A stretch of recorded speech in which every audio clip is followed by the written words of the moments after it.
성도 여러분들 안녕하십니까? 미가서의 말씀을 통해서 하나님의 교훈을 찾는 이 말씀 연구의 시간에 오신 여러분들을 환영합니다. 오늘도 하나님의 사랑의 기별을 여러분들이 발견하게 되시기를 간절히 바랍니다. 오늘 우리는 성경에서 가장 유명한 구절 중에 하나인 미가서 6장 6절부터 8절에 있는 말씀을 살펴보게 될 것입니다. 먼저 그 본문의 말씀을 함께 읽어보시겠습니다. 내가 무엇을 가지고 여호와 앞에 나아가며 높으신 하나님께 경배할까? 내가 번제물 1년 된 송아지를 가지고 그 앞에 나아갈까?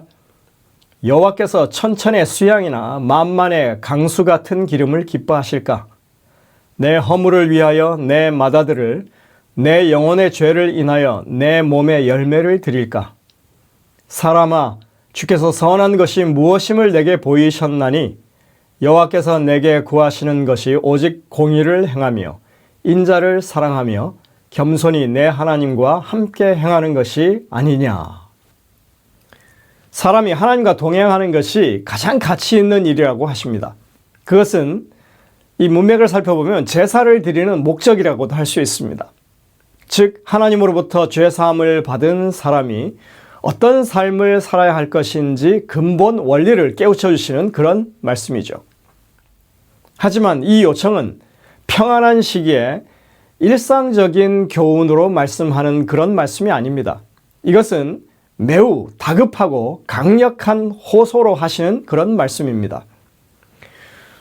우리가 미가서 6장의 이 첫 부분을 살펴보면 지금 하나님은 이스라엘 백성과 논쟁하고 있는 그런 상황입니다. 북방 이스라엘은 멸망이 코앞이고 이제 남방 유다도 그런 파멸을 맞게 될 상황에서 하나님께서 이스라엘 백성들을 향해서 따져 묻고 계시는 것입니다. 이르시기를 내 백성아 내가 무엇을 내게 행하였으며 무엇에 너를 괴롭게 하였느냐? 너는 내게 증거하라. 도대체 내가 너희에게 이제껏 잘못한 것이 무엇인지 한번 말해보라는 것입니다. 입증해보라는 것입니다. 지금 하나님께서 그것을 따져 묻고 계십니다. 그래서 6장을 시작하는 1절과 2절 사이에 여러분들이 보시면 쟁변 또는 변론이라고 하는 의미를 가진 단어가 4번이나 반복해서 사용됩니다. 너희는 여호와의 말씀을 들을지어다. 너는 일어나서 산 앞에서 쟁변하여 작은 산으로 내 목소리를 듣게 하라 하셨나니, 여기 지금 쟁변이라는 단어가 한 번 사용되고 있고요. 2절입니다. 너희 산들과 땅의 견고한 지대들아 너희는 여호와의 쟁변을 들으라. 여호와께서 자기 백성과 쟁변하시며 이스라엘과 변론하실 것이라. 미가서 6장을 들어서면서 하나님은 이스라엘 백성을 대상으로 법정 소송을 지금 제기하신 것입니다. 이 학자들은 이것을 언약 소송이라고 이름을 붙입니다. 이 법적 다툼과 관련된 두 히브리 단어가 있습니다. 리브, 쟁변이라고 번역된 단어죠. 그리고 야카흐, 변론이라고 번역된 단어가 사용되고 있는 것입니다. 그래서 쟁변은 3번, 그리고 변론은 1번, 이 관련 단어가 4번 나오는 거죠. 여기서 하나님은 검사가 되셔서 이스라엘의 죄목을 하나하나 따져가면서 소송을 진행하고 계십니다. 또 하나님은 재판장으로서 시시비비를 가려서 결론을 내시고 판결을 지금 확정하고 계십니다. 고발 후에 판결까지 지금 이어지고 있는 그런 내용인 것입니다. 그러니까 여러분들 이 미가서는 사적인 담화가 아닙니다. 정식 재판, 공식적인 판결이 내려지고 있는 그런 문장인 것입니다. 하나님께서 작정하시고 이스라엘에게 말씀하시는 중입니다. 그러니 이스라엘은 이 상황을 피할 길이 없습니다. 욥은 예전에 이렇게 고백한 적이 있습니다. 내가 진실로 그 일이 그런 줄을 알거니와 인생이 어찌 하나님 앞에 의로우랴? 사람이 하나님과 쟁변하려 할지라도 1000마디에 한마디도 대답지 못하리라. 정말 정확한 표현이죠. 하나님이 그렇게 많은 말씀을 하셔도 사람은 한마디도 대답하지 못한다. 사람은 하나님의 심판을 피할 수가 없습니다. 사람은 하나님의 판결에 대해서 대항할 수가 없습니다. 하나님의 심판은 너무나 정확하고 반박할 수 없는 사실에 기초하고 있기 때문에 그렇습니다. 하나님께서는 이스라엘 백성에게 은혜를 베푸셔서 기적적으로 애굽의 노예 생활에서 그들을 구원해 내셨습니다. 하지만 그들은 은혜를 원수로 갚는 일을 했죠. 하나님께서 도대체 내가 너에게 무엇을 잘못했기에 너희가 이렇게 나를 배반하느냐고 물으시는 것입니다. 그들의 죄악에 대해서 미가서 6장에서는 두 가지의 사건을 이야기하고 있습니다. 첫 번째는 모압 왕 발람과 타락한 선지자 발람의 이야기입니다. 그리고 시딤에서의 범죄를 말하고 있습니다. 그리고 두 번째는 오므리의 율례와 아합 집의 범죄를 거론하십니다. 첫 번째 거론하신 내용은 이스라엘이 모압 땅을 경유할 때 그때 벌어졌던 사건이죠. 그 이야기는 민수기 22장부터 24장에 자세히 나옵니다. 모압 왕 발락은 선지자 발람을 매수해서 이스라엘에게 저주를 내리라고 했습니다. 하지만 하나님께서 발람을 막으시고 결국 그는 저주 대신에 축복을 하게 됩니다. 이러한 사실을 이스라엘 백성들은 전혀 몰랐죠. 자신들도 모르는 사이에 하나님께서 이스라엘 백성들을 지켜주시는 그런 은혜를 베푸셨던 것입니다. 분명히 발람의 사건은 하나님의 은혜를 입은 사건이었습니다. 미가서 6장 5절에 그래서 이렇게 말하고 있습니다. 백성아, 너는 모압 왕 발락의 꾀한 것과 부올의 아들 발람이 그에게 대답한 것을 추억하며, 그리고 이어서 시딤에서부터 길갈까지의 일을 추억하라. 그리하면 나 여호와의 의롭게 행한 것을 알리라 하실 것이니라. 여러분들 여기에 발람과 발락의 이야기에 이어서 시딤에서부터 길갈까지라고 하는 이 표현을 유념하셔야 합니다. 하나님께서는 시딤에서부터 길갈까지의 일도 추억하라고, 기억하라고 하고 계십니다. 발람의 저주가 축복으로 바뀌긴 했지만 그들은 그곳을 무사히 빠져나올 수 없었습니다. 바로 발람이 꾀를 내서 그 이스라엘 백성이 모압 여인들의 유혹에 넘어오게 만들고 우상 숭배와 행음을 하게 만들었기 때문에 그렇습니다. 일명 바알보올의 사건입니다. 모압 사람들은 종교 축제를 열고 그 여인들은 이스라엘 사람들을 유혹합니다.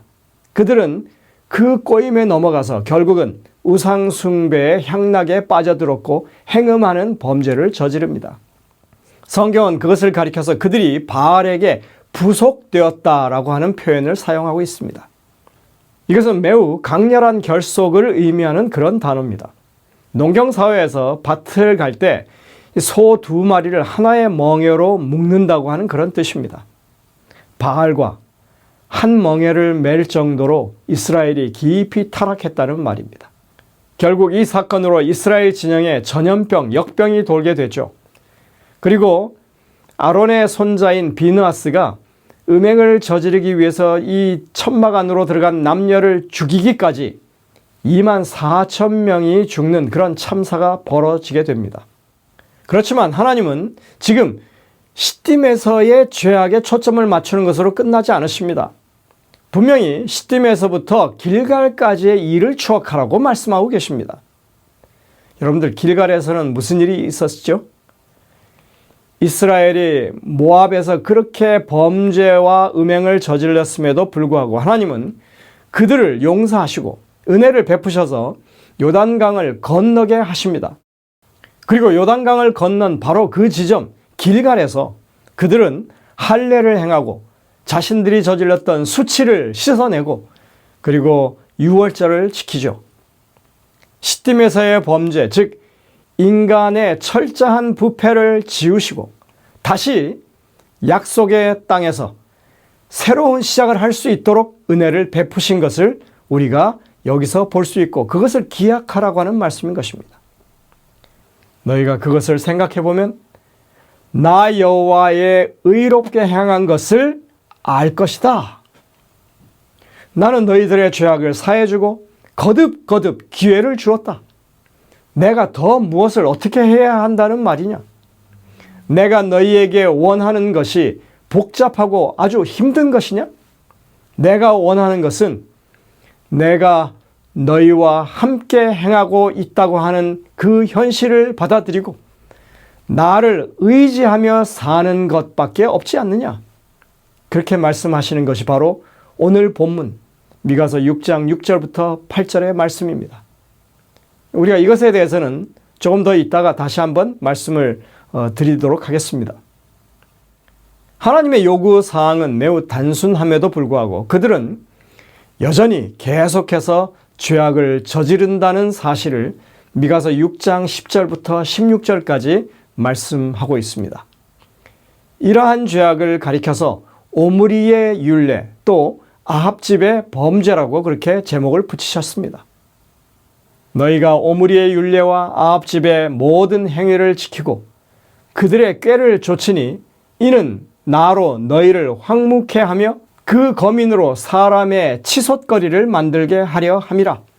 너희가 내 백성의 수욕을 담당하리라.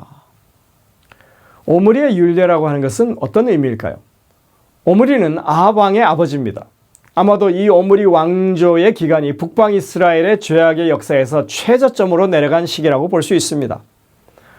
오므리는 북방 이스라엘의 수도를 사마리아로 천도하고 세속적인 경제 발전을 이루었지만 영적으로는 여호와를 섬기는 신앙을 버리고 세속적 통치 원리를 우선시했던 사람입니다. 오므리의 율례라고 하는 것은 세속적인 가치를 영적인 것보다 우선시하는 가치관을 대변하는 그런 말인 것입니다. 여러분들, 세속적인 번영 그 자체가 타락이라고 단정 지을 수는 없죠.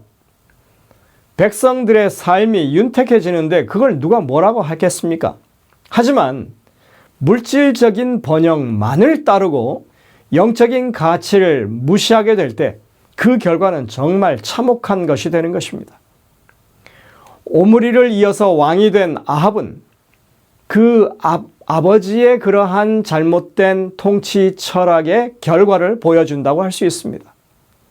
그는 이방 여인 이세벨과 결혼해서 그 나라의 바알과 아세라의 숭배를 국교로 만드는 그런 일을 하게 됩니다.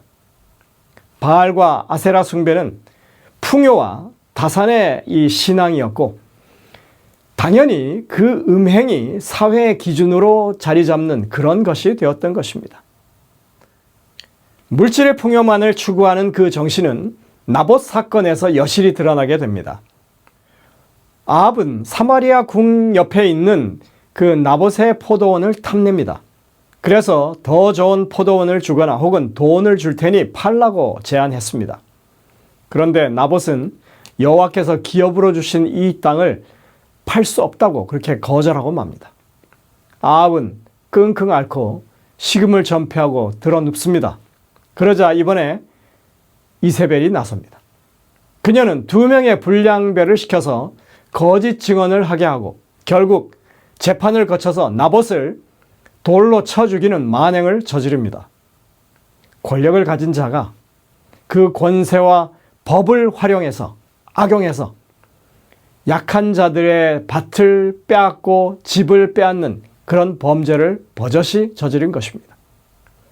이 내용은 이미 미가서 1장부터 3장의 고발에서도 나오는 그런 내용들이죠. 남방 유다 안에서 마치 북방 이스라엘의 그 못된 행동과 행습을 그 아합집의 악한 율례를 그대로 행하고 있다고 하는 것을 말씀하고 있는 것입니다. 아합 당시의 선지자는 엘리야였습니다. 하나님의 경고와 심판의 기별이 분명히 있었지만 그것이 전해졌지만 그리고 실제로 실증이 됐지만 그들은 제단을 쌓고 제사도 드리면서 금식도 행하고 있었지만 겉으로는 충분히 하나님을 섬기는 것처럼 그렇게 보였지만 그것이 정말로 그렇게 한 신앙의 행위가 아니었던 것입니다. 겉모양만 그럴 뿐 그 속은 온 나라는 바알과 아세라를 섬기는 일에 집중하고 있었습니다. 그들의 신앙은 정말로 위선 덩어리였습니다. 세속적인 가치를 우선시하는 신앙, 그것이 별것 아닌 것처럼 보이지만 그것은 점점 더 깊은 죄악의 수렁으로 우리를 끌어당기는 것입니다. 북방 이스라엘의 모습이 그것을 여실하게 보여주고 있습니다.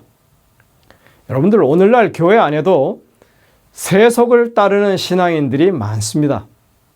높은 자리를 탐하고 그리고 한 줌 가치도 없는 교회 안에서의 권력을 그렇게 추구하는, 겉으로는 분명히 재림 신앙인인데 속은 세속적인 가치를 우선시하는 그런 모습이 보이는 것입니다.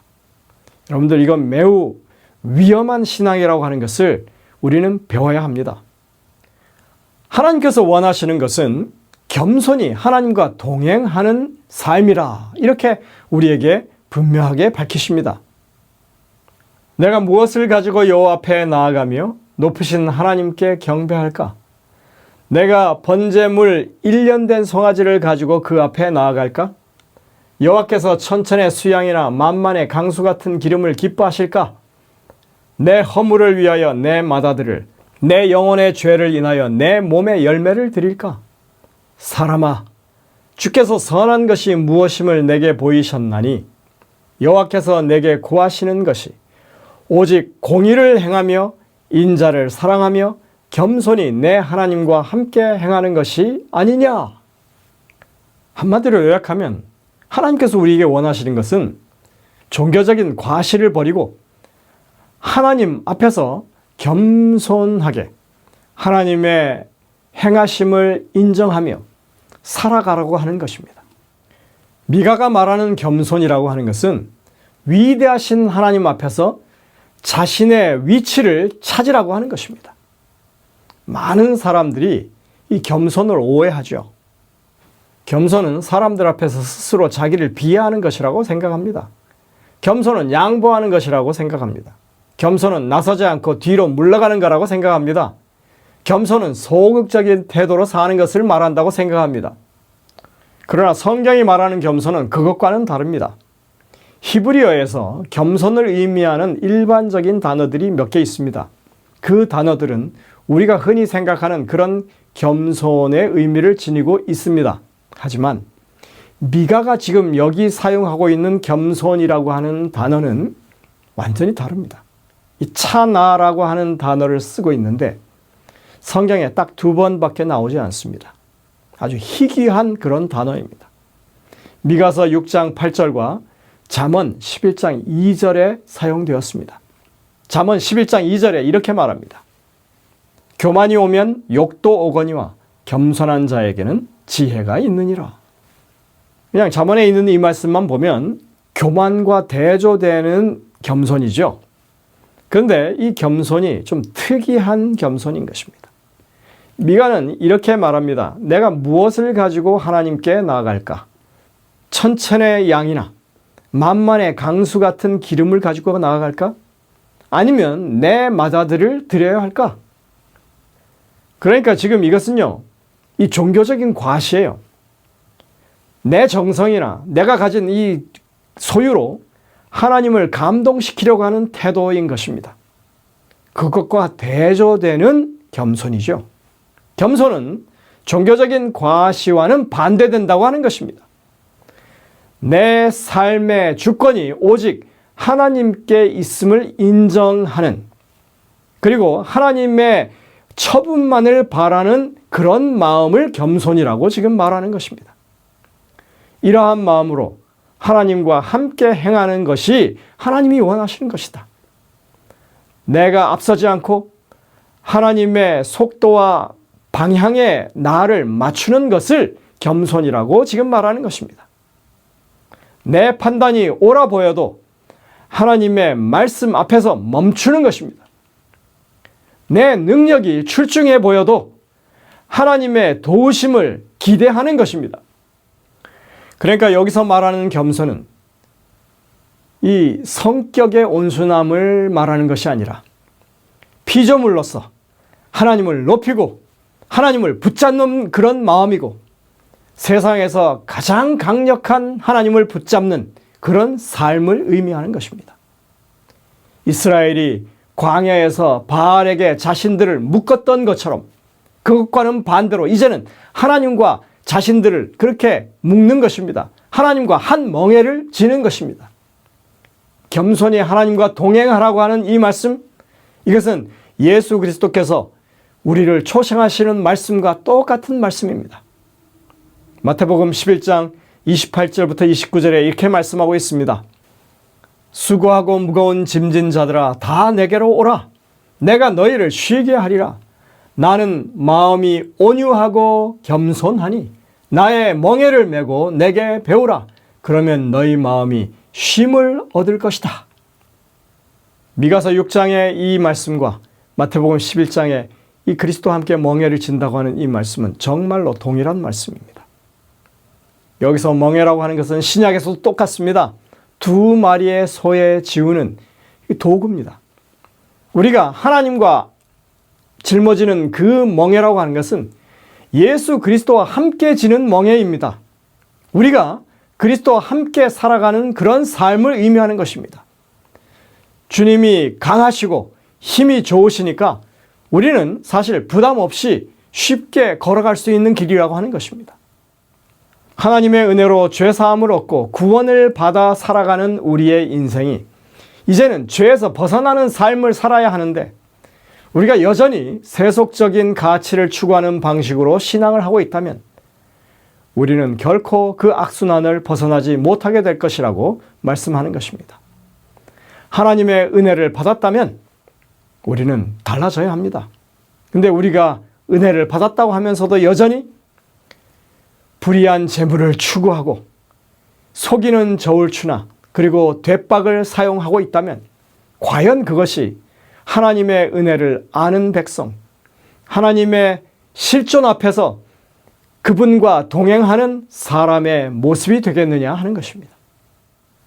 여러분들, 우리는 이 미가서 6장에 나와 있는 하나님의 이 기본 원칙, 다시 말해서 공의를 행하고 그 다음에 인자를 사랑하는 하나님의 헤세드 사랑을 하는 그런 부분에 대해서는 우리가 다루지 못했습니다. 하지만 하나님과 겸손히 동행한다고 하는 의미 가운데 우리는 그것이 가장 근본적인 원칙이라고 하는 것을 알 수 있습니다. 멸망이 그리 멀지 않은 이런 시기에 불과 수십 년 전입니다. 위기의 때에 하나님께서는 가장 근본적인 문제를 우리에게 말씀하고 계신 것입니다. 이것을 해결해야 한다고. 우리의 신앙이 세속적인 가치와 세속적인 과시를 버리고 있는 그대로의 모습으로 하나님과의 동행을 시작하라고 지금 말씀하고 있는 것입니다. 여러분, 오늘 선택하시길 바랍니다. 교만의 길로 들어설 것인지, 하나님만을 높이고 하나님만을 인정하고 주님과 함께 동행할 것인지, 한쪽 길은 우리에게 수치와 욕이 돌아오는 길이고 다른 길은 누가 봐도 하나님 안에서 지혜로운 삶이 될 것이라고 지금 말씀하고 있습니다. 여러분들, 오늘 지혜로운 선택을 하게 되시기를 간절히 바랍니다. 기도하시겠습니다. 하늘에 계신 아버지 하나님, 저에게 주신 이 말씀들이 참으로 마지막 시대를 바라보고 있는 우리에게 너무나 귀중한 말씀임을 다시 한번 생각하게 됩니다. 주님, 어느 시대를 막론하고 하나님 앞에서 겸손히 주님을 인정하며 주님과 함께 행하는 것이 우리 삶의 변화를 가져오고 또 주님께서 주시는 의를 우리가 누릴 수 있는 길이라고 하는 것을 인정하게 하시고 그렇게 주님의 요청에 응답하는 저희 모두가 될 수 있게 인도하여 주옵기를 예수님의 이름으로 간절히 기도드립니다. 아멘.